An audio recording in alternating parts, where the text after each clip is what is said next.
And it's been a challenging year, and a challenging probably 18 months for a lot of folks at a macroeconomic level and some key sectors and stuff like that. And so as I look back over the almost 5 years since I founded Exit Momentum and look at the clients that have the skill and the ability and the fortitude to say no, their ability to operate in this environment has been dramatically different.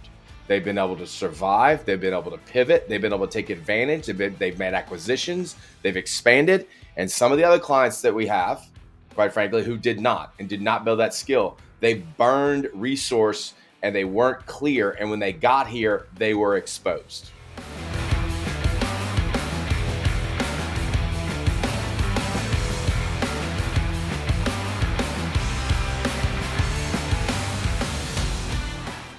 So hey guys, this is John Gamatis, and I'm back here again today with the team from Exit Momentum. We've got founder and head coach Cullen Talley and two of Exit Momentum certified business coaches, Jason Ambeau and Julie Corrette.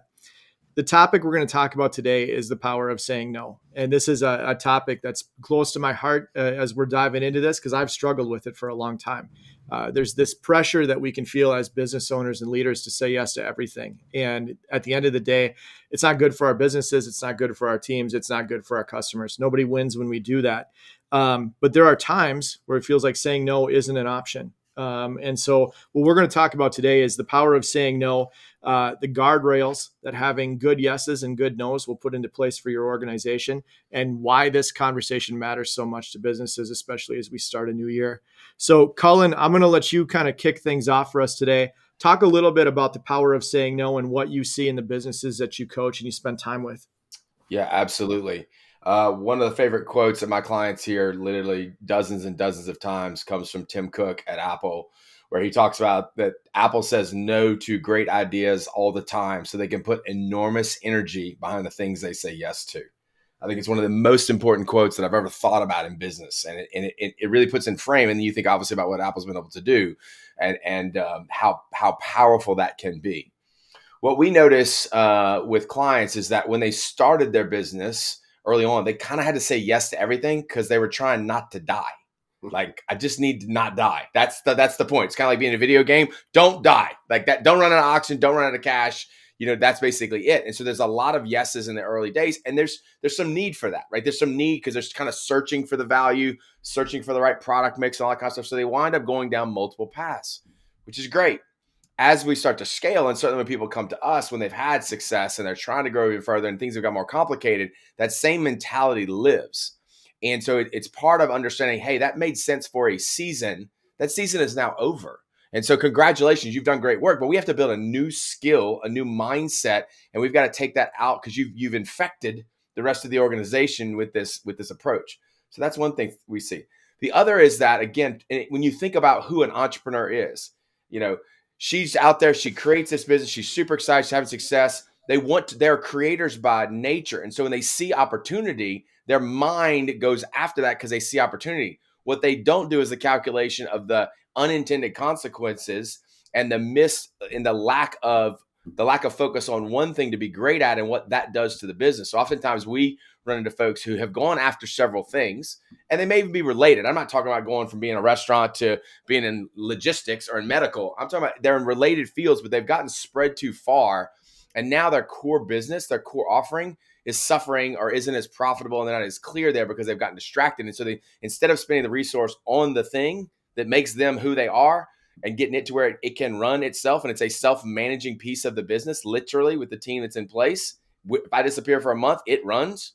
Then we can do those kinds of things. So it's really this changing of seasons in the business, and then also the idea that they don't say no because they see opportunity. They're naturally creators, but they don't understand the downside of why saying yes can have for the business. So Julie, take this and run with it a little bit. Where do you go with this from what Cullen just shared? So when we talk about saying yes and what we need to say no to, what I see showing up a lot is that we don't know why we're saying yes to certain things. So therefore, leaders of organizations have no idea really what the impact's happening down the line, and that we're saying yes to things because it seems right, it feels like the right thing to do.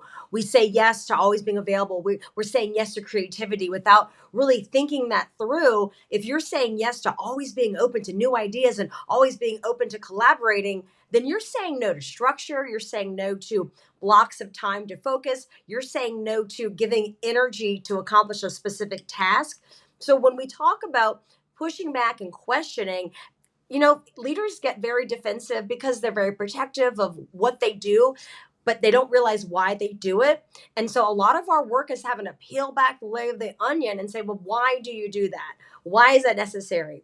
Is that the highest and best use of your time? We need to know why we're saying yes or no to things versus just it's because we've done it or what feels right. It seems like the right thing to do. We lay it all out for everyone with them so we get crystal clear on if you're saying yes to this, then it's an automatic no over here where they think they can say yes to everything. Jason, where do you want to go with that?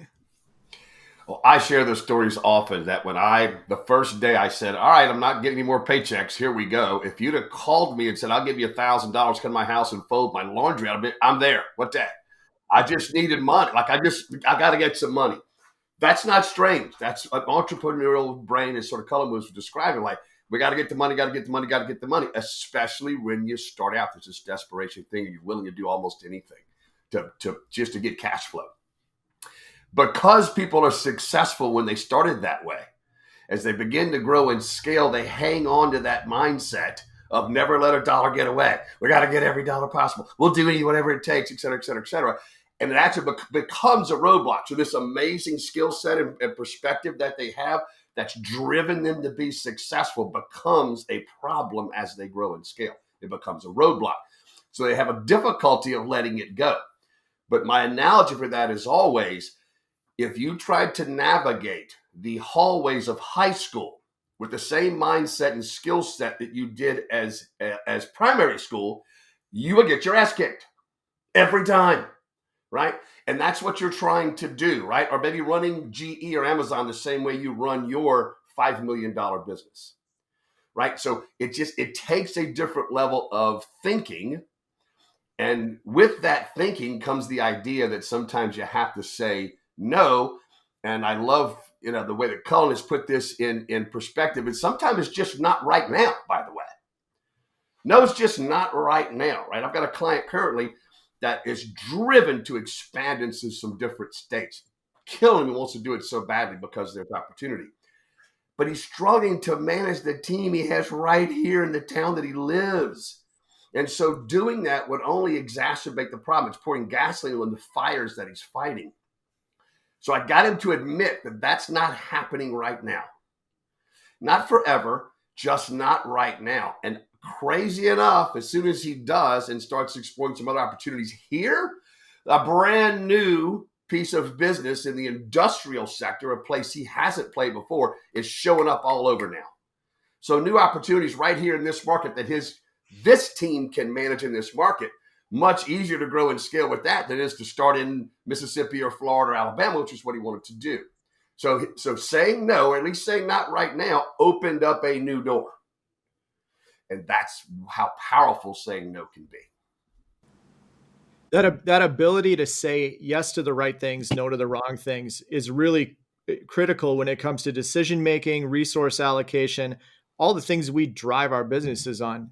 Cullen, you want to go down that path a little bit? How does this impact decision making and where we put our energy? Yeah, I'll do for a little bit, but I'm gonna let Julie jump in because she's about to jump out of her skin. I can tell this is getting her for good. So anyway, I tell you, Julie, you go, and then I'll come back after you. You're about to. I can tell you got some good stuff for us. So, yes, of course, yeah, chasing the wrong business, so we can say yes, what we need to is all good and well. But where I see this really ruining organizations internally is they're saying yes to these philosophical norms of say yes to the open door policy, say yes to being involved, saying yes to being CC'd on things. That is the devil in the details taking them down the drain, that they are going to have to say no to comfort and what they are used to. That we're talking about saying no to sitting in on things and having some downtime to chat about whatever. That when we said a moment ago about like not right now, we can have creativity, but it can't happen when you want it. We have to say no to doing this stuff on the fly and saying yes to put it where it belongs, because that is how we get you out of wasting hours here and there. That the saying yes and saying no, we automatically think about the right business and saying yes to our energy. Where I see it really tripping up leaders is when they are saying yes to what they're used to, what they like, how they like to be seen, and not recognizing that they've got to say no to themselves on what they want to follow, what altruistically feels good to them, because they're running this big business now. And if they keep saying yes to whatever whim feels good, then yeah, we may as well leave, because we're not going to get anywhere. There you go. Cullen, take that and go with it. Yeah, so let me take this, and this is an amazing, and I appreciate Jason and Julie being here so much to share their wisdom on this. I want to take this down to the ground. So we have been going through over the last, and the time that we're filming this, it's near the end of 2023, almost 2024, and it's been a challenging year, and a challenging probably 18 months for a lot of folks at a macroeconomic level and some key sectors and stuff like that. And so as I look back over the almost 5 years since I founded Exit Momentum and look at the clients that have the skill and the ability and the fortitude to say no, their ability to operate in this environment has been dramatically different. They've been able to survive. They've been able to pivot. They've been able to take advantage. They've made acquisitions. They've expanded. And some of the other clients that we have, quite frankly, who did not build that skill, they burned resource and they weren't clear. And when they got here, they were exposed. And so we had to have conversations about reverse accountability chart, because we're taking 30% of the people out of the business. We had to have conversations about, hey, what's the financing going to look like and how expensive is that going to be to the business, because money's more expensive now. What's the impact of that in terms of debt service to the business, and what are we going to have to cut just to be able to manage that, to deal with that? And so because they didn't have the skill for saying no, it's had real implications, and some of them aren't going to make it because they were unwilling to stay clear and be committed to this process, and it has exposed them, right? And that's particularly true. And I think we have a much higher percentage in terms of that not occurring, obviously, with the work that we do. But there's still this need to have that kind of focus and learning how to say no, and being the kind of organization, as Jason said, that understands no sometimes means not right now. And we have a very practical way of doing that. When we work with folks, we introduce this idea called the issues and opportunities list. There is a short-term one. Those are the things they're working on the next few weeks. There's a long-term one. That's the ones we're working on over the next quarters or maybe the next year. And we have them at the leadership level, and we have them at the department level. And occasionally we also have them at an owner level. And so when we say yes, no, and not right now, that's not just theory. There's actually a way to mechanically execute that in the business so you don't lose it. Because oftentimes the other reason they're saying yes is they're afraid they're going to forget. And so if I say yes, it gives it enough energy to kind of keep that ball rolling down. And so we make sure that happens. So where you're going with that saying no is a skill, I think is really important. You may not be good at it when you first launch your business. And like you said, you might need to say yes to everything because you feel like that's the only way you can survive. But this is a skill. That saying no is a skill you can build up over time. Jason, how do you see this play out with your clients? For me, it comes down to a capacity issue. It's that discussion specifically I think owners can relate to, right? Because they work their asses off and always have, and they're willing to do so. But then they see that manifest in areas in their personal health, their personal enjoyment, their families, even their own production inside their organization, because they're doing too damn much, right? The business is growing beyond their ability to keep their hand wrapped around the entire thing. And so learning how to say no, and again, as Cullen said, storing some of those ideas, right? So entrepreneurial brain, but every fourth breath, there's a new idea that comes up, and you have to, what do you do with that information, right? Because so many of them you think are amazing. What's cool about this repository that we have called the Issues and Opportunity List is it works in two ways. A, it works that you don't forget it, right? But you kind of feel fulfilled that you had this amazing idea and you got it down someplace, right, to review later, right? And in a cadence in our world, right, quarterly, we're going to take a look at those lists and decide what's actionable, what's savable, and in some instances, what sounded like a great idea on Tuesday the 23rd after lunch. After a month, you go, that was stupid. But in the moment, right? And what do we do as entrepreneurs? Well, we like to take action. So in the moment, you can jump on that idea. And I say, oh my goodness, I have this amazing idea. And I call Cullen. Hey man, get over here in my office. I got this amazing idea. And Cullen comes to my office and he sits down and we spend 2 hours bullshitting talking. Oh, you know what? We need Julie. That's who we, hey, get in here. We're working on this thing. And then and she spends an hour. Then all of a sudden somebody goes, holy shit, it's almost 5 o'clock and I got to do X, Y, Z before I go home today. All right, we disperse. Let's have another meeting about it. I wasted 4 of my hours, 3 of Cullen's, 1 of Julie's. We didn't do a damn thing, and we just shelved the idea. We could have just shelved the idea to begin with inside the issues and opportunity list. Save that capacity from everybody on the team and wait for the appropriate time to say, all right, I've got a good idea. I've chewed on it a few months. It feels right. Give me the feedback from my leadership team. So that's saving personal capacity, but saving capacity of your team as well, because you're not interrupting their time with your new ideas that come up every 30 seconds or so.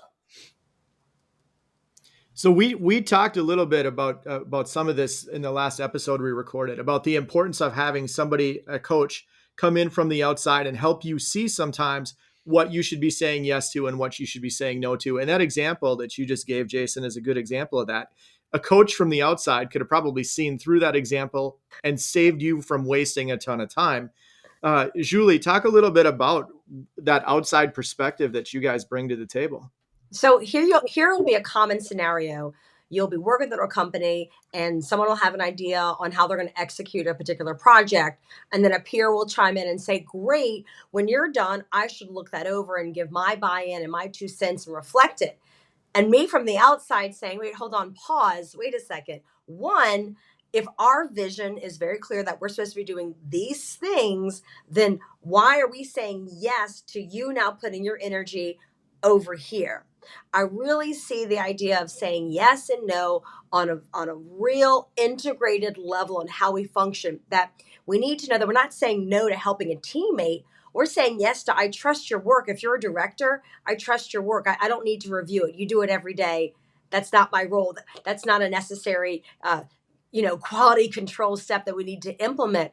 That saying yes and no is not about just ideas and idea planning, but it's saying no to, I don't think I should be the one that needs to look over this. But when you're in it, if you don't want to say no to a friend, and it's also what you're used to doing, and it's maybe part of the culture that just naturally occurred, then a coach comes in, watches this dynamic and say, wait, hold on, why do you need to look at it? And then it's not until someone from the outside with in mind what we're here to do, which is to improve the organization and get things tight and efficient and wrapped up and get them to their BHAG. Only then can I witness this and say, hold on, let's ask here, why are we saying yes? Do you see where this is catching? And everyone says, oh, wow, never saw it that way, because you're in it. And it's really hard to see outside when you're in it every single day. And let's remember, it's worked, right? Even though it's messy and it's funky and if it is ceiling, it's been working this whole time. And so not until you get someone from the outside to show them a mirror and, piece it out differently for them, can they start to see it for themselves.